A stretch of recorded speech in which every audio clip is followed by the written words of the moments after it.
എനിക്കല്ല ബഹുമാനിക്കല, ഇനി അവരെ വിളിക്കുന്ന കോൽ ഇൻഷാ അല്ലാഹ് ഞാൻ അതുകൂടെ പറയാം. പക്ഷെ എനിക്ക് പറയാനുള്ള, ലോകത്ത് ആരാ മുഹിയുദ്ദീൻ ഷിഅരി റഹ്മത്തുള്ളാഹി അലൈഹി? ഞങ്ങളുടെ നേതാവാ, ഞങ്ങളുടെ നേതാവാ. ആ ഷെയ്ഖിന്റെ കിതാബ് ഏതെന്നറിയോ? നമുക്ക് നമ്മൾ പറയും മുഹിയുദ്ദീൻ മാല, മുഹിയുദ്ദീൻ മൗലിദ്, കുത്തുബിയത്ത്. മുഹിയുദ്ദീൻ ഷെയ്ഖ് കണ്ടിട്ടില്ല, കേട്ടിട്ടില്ല, അറിഞ്ഞിട്ടില്ല. ഹിജ്റ 471 കാലഘട്ടം ഇറാഖിന്റെ ബാഗ്ദാദിന്റെ മണ്ണിലാണ് മുഹിയുദ്ദീൻ ഷെയ്ഖ് ജനിക്കുന്നത്. കുത്തുബിയത്ത് എഴുതിയ ആൾ ജനിക്കുന്ന ഹിജ്റ 1040 തമിഴ്നാട്ടിലെ കായപ്പട്ടണത്ത് ജനിക്കുകയും 1115 മരണപ്പെടുകയും ചെയ്ത സ്വദഖത്തുല്ലാഹിൽ കാഹിലി. ആ കുത്തുബിയത്ത് നിങ്ങൾ ആലോചിച്ചൊക്കെ, പഴുതാരപ്പള്ളിക്ക് അല്ല തൗഫീഖ് ചെയ്തിട്ട് മുഹിയുദ്ദീൻ ഷെയ്ഖിന് രണ്ടാമതൊരായുസ് കൊടുത്തു സങ്കല്പിച്ചോ. അതേ മെമ്പർഷിപ്പ് എടുക്കാൻ വേണ്ടി വരാം. പള്ളി സെക്രട്ടറി ചോദിക്കാം, നിങ്ങൾ സുന്നിയാ എന്തെങ്കിലുമൊക്കെ ചോദിക്കാം. നിങ്ങൾ കുത്തുബിയത്തൊക്കെ ചെല്ലാറുണ്ടോ? കുത്തുബിയത്തോ എനിക്കൊന്നും പരിചയമില്ലല്ലോ. നിങ്ങൾ മുഹിയുദ്ദീൻ മാലൊന്നും പാടലില്ല.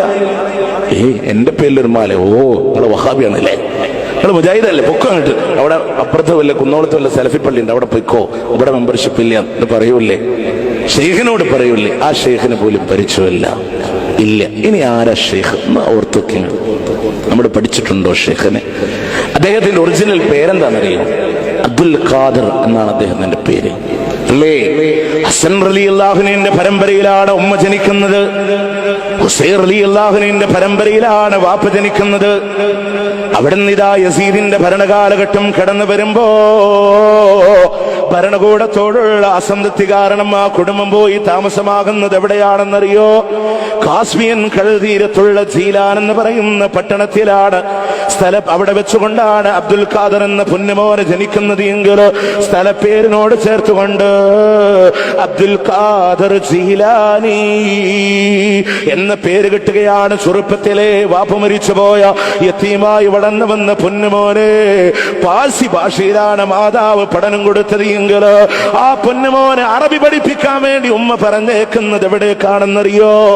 300 മൈലുകൾക്കപ്പുറമുള്ള ഇറാഖിന്റെ ബാഗ്ദാദിലെ നിസാം യൂണിവേഴ്സിറ്റിയിലേക്ക് മാതാവ് തന്റെ പൊന്നുമോനെ ഒറ്റക്കായി കാൽനടയായി പറഞ്ഞേക്കുമ്പോ അവിടെ ചേർന്നുകൊണ്ട് അറബി ഭാഷ പഠിച്ചിട്ട് പിന്നീട് ഖുർആൻ പഠിച്ചു, ഹദീസ് പഠിച്ചു, പണ്ഡിതനായി തീർന്നു പോയ അബ്ദുൽ ഖാദർ ജീലാനിയോട് 26ാമത്തെ വയസ്സിലൂടെ പഠനം പൂർത്തിയാക്കിയിട്ട് അവിടുന്ന് യൂണിവേഴ്സിറ്റിയിൽ നിന്ന് പുറത്തിറങ്ങുമ്പോ തന്റെ പ്രിയപ്പെട്ട ഗുരുനാഥനുണ്ടല്ലോ, അല്ലാമ യൂസുഫ് അയ്യൂബുൽ ഹമദാനി എന്ന് പറയുന്ന പണ്ഡിതന അബ്ദുൽ ഖാദർ ജീലാനിയെ വിളിച്ചുകൊണ്ട് പറയുന്നു, മോനെ, സമൂഹം അന്ധവിശ്വാസങ്ങളിലാണ്, അനാചാരങ്ങളിലാണ്.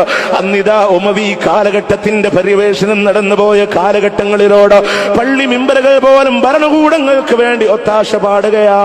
അതുകൊണ്ട് അതിനെതിരെ പടപൊരുതണമെന്ന് പറയുമ്പോ 26 വയസ്സുള്ള ചെറുപ്പക്കാരൻ വിവാഹം കഴിച്ചിട്ടില്ല, ഇറങ്ങുകയാണ് റബ്ബിന്റെ മാർഗത്തില്.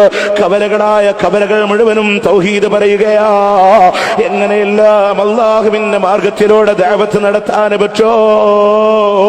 അങ്ങനെയെല്ലാം ആ ചെറുപ്പക്കാരൻ ഇറങ്ങുമ്പോ ലോകത്തിന് വിലപ്പെട്ട മുത്തുപോലുള്ള ഗ്രന്ഥങ്ങൾ സമ്മാനിക്കുമ്പോ അവസാനം 52ാമത്തെ വയസ്സിലാ 26 കൊല്ലത്തിന്റെ ഇടവേള കഴിഞ്ഞുകൊണ്ട് നാട്ടിലേക്ക് തിരിച്ചു വരുന്നത് എങ്കിൽ അന്ന് കാലം വിളിച്ച പേരാ മുഹിയുദ്ദീൻ,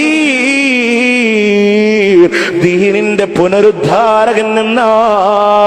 52ാമത്തെ വയസ്സിലാണ് വിവാഹം കഴിക്കുന്നത്, 92ാമത്തെ വയസ്സിലാണ് വിട പറയുന്നത്.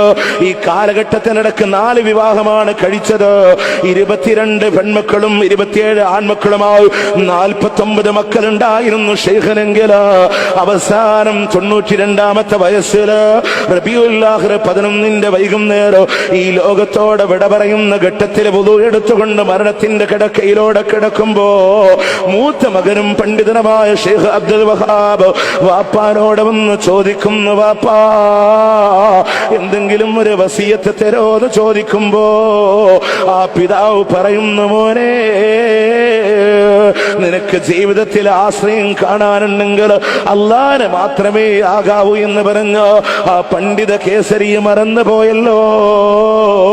ആ പണ്ഡിത തേജസ്സിനെ മറന്നുപോയില്ലേ? ഏത് ഷെയ്ഖിനെയാ നമ്മൾ കേട്ടത്? നമ്മളിതുവരെ കേട്ട ഷെയ്ഖ് എന്താ? വാപ്പ മോനെ മടിയിലിരുത്തിങ്ങനെ കളിപ്പിക്കുമ്പോ വാപ്പാന്റെ ചക്കരക്കുട്ടിയല്ലടാ എന്നൊക്കെ പറഞ്ഞ് വാപ്പാന്റെ താടിക്ക് കയറി പിടിച്ച് എന്നെ വല്ലാണ്ട് കൊഞ്ചിക്കൊന്നും വേണ്ട, ഞാൻ ഉമ്മാന്റെ ഗർഭപാത്രത്തിലാവുമ്പോ നിങ്ങളോട് വത്തൊക്കെ ചോദിച്ചില്ലേ? ഉമ്മ വത്തക്ക് ആവശ്യപ്പെട്ടപ്പോ, നിങ്ങൾ വത്തക്ക് അന്വേഷിച്ച് പോയപ്പോ ഞാൻ ഉമ്മയുടെ ഗർഭപാത്രത്തിൽ നിന്ന് പുറത്തു ചാടി ഒരു ഫക്കീറിന്റെ കോലത്തിൽ വന്നിട്ട് നിങ്ങളോട് വത്തക്ക് ചോദിച്ചപ്പോ നിങ്ങൾക്ക് തന്നില്ല അല്ലെ? എന്നിട്ട് ഇപ്പൊ ചക്കര കുട്ടിയല്ലേ? ഇതൊക്കെ നമ്മൾ കേട്ടിട്ടുള്ളൂ. എന്ത് റിയൽ ലൈഫ് കേൾക്കാതെ പോയി? കോഴിക്കോട്ടുകാരുണ്ടാക്കിയ മാലയ്ക്ക് പിന്നാലെ നമ്മൾ ഓടി. ഷെയ്ഖ് എഴുതിയ കിതാബ് വേണ്ട? റബീഉൽ ആഖിർ 11 വന്നു കഴിഞ്ഞാൽ ഇവിടെ നിന്ന് തിദ്കാറെ ജീലാനിയും ജീലാനി ദിനം ജീലാനി അനുസ്മരണം ഒക്കെ നടത്തുന്നവരോട് മാല പാടി എന്നല്ലാതെ ഷെയ്ഖിന്റെ ഒരു കിതാബ് ഉദ്ധരിക്കാൻ ധൈര്യമുണ്ടോ? ജനങ്ങളോട് പഠിപ്പിച്ചു കൊടുക്കുക. അവിടുത്തെ ഫത്തുർ റബ്ബാനി, എന്താ ഫത്തുർ റബ്ബാനി എന്നറിയോ? ഒരു കൊല്ലം മാത്രം നടത്തിയ 160-ലധികം പ്രസംഗങ്ങളുടെ സമാഹാരം. ആരുടെ? മുഹിയുദ്ദീൻ ഷേഖ് റഹ്മത്തുള്ളാഹി അലൈഹിയുടെ. അതിങ്ങനെ പഠിപ്പിച്ചെടുത്താൽ ഇവിടെ ഊതി വീർപ്പിച്ച സമസ്ത അങ്ങനെ ഭൂം എന്ന് പറഞ്ഞ് പൊട്ടിപ്പോവും. ഒരു സംശയമില്ല കാര്യത്തിൽ. അത് പറഞ്ഞു കൊടുക്കില്ല ജനങ്ങളോട്, അത് പറഞ്ഞു കൊടുക്കുക, അത് അപ്പൊ അറിയാം ആരാ യഥാർത്ഥമായ ഷെയ്ഖ് അല്ലേ? എന്നിട്ട് ഷെയ്ഖിനെ നമ്മൾ വിളിക്കാനുണ്ടാക്കിയ സംഭവം ഇവിടെ മുഹിയുദ്ദീൻ മാല, റിഫായി മാല, ഞാനിവിടെ 2 ആവർത്തി ഞാൻ ഉദ്ധരിച്ചത്.